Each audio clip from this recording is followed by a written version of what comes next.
Hello বন্ধুরা, কেমন আছেন সবাই? আশা করি অনেক ভালো আছেন। আমি অনেক ভালো আছি। তো আজকে আমি আপনাদের সাথে আলোচনা করব বরবটি ক্ষেত নিয়ে। আমাদের চাষীদের অনেক পছন্দের একটা ক্ষেত বরবটি। তো অনেকেই জানেন না বরবটি ক্ষেতে কি কি বীজ দেওয়া লাগে এবং কি কি সার দেওয়া লাগে। তো আমি আপনাদেরকে সবকিছু বুঝিয়ে বলবো এবং বরবটি আমি যেভাবে আপনাদেরকে বোঝাবো আপনারা যদি ওইভাবে চাষ করতে পারেন তাহলে আশা করি আপনাদের অনেক ফলন হবে বরবটিতে।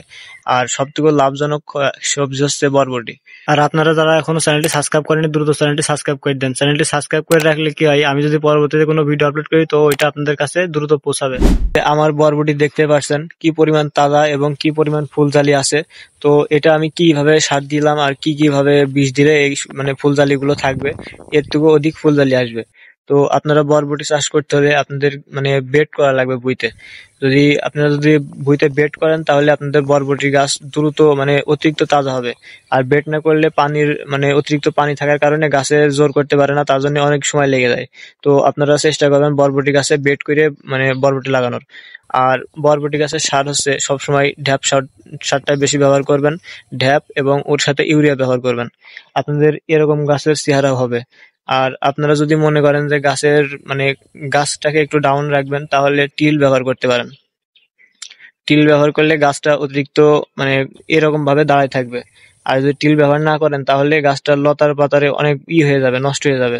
তো গাছটাকে সবসময় দাবান করে রাখবেন, সার দিবেন।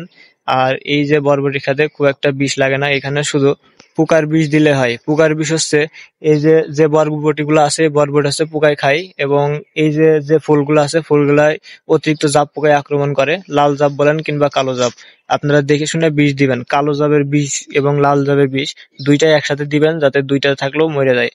আর এই যে গাছে যে ফুল জালি আছে আপনাদের মানে প্রথম থেকে বললাম যে আপনারা ঢ্যাপ সারটা বেশি ইউজ করবেন। ঢ্যাপ সারের অতিরিক্ত তাজা করে গাছ। আর গাছটাকে এই যে মানে গাছটা যখন এরকম বানের পরে থাকবে আপনারা প্রত্যেক সপ্তাহে একদিন হলো ম্যানসার ব্যবহার করবেন।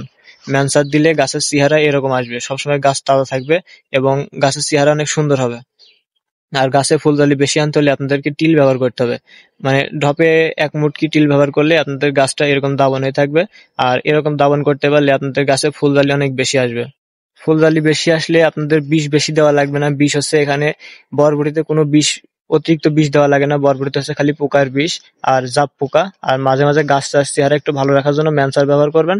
তাহলে আপনার বরবটি গাছ মানে আমি আপনাদেরকে কিভাবে বোঝাবো যে আপনাদের গাছের চেহারা হচ্ছে আপনারা ম্যানসার ব্যবহার করলে আপনাদের গাছের চেহারা এরকম আসবে।